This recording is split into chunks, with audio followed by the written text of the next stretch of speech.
артиши миллӣ муҳимтарин сипари боэътимоди ҳимояи марзу буми давлат ва кафили амнiyatu фазои осоиштаи миллат.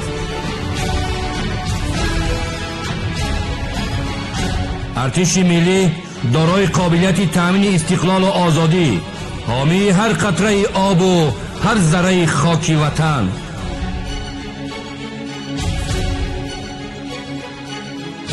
рисолати аслии хизматчиёни ҳарбӣ муҳофизати сохти конститутсионӣ, ҳаёти осоиштаи мардум мебошанд ва ҳомиёни ватан ин рисолати пурифтихорро бо шарафмандӣ иҷро намуда истодаанд.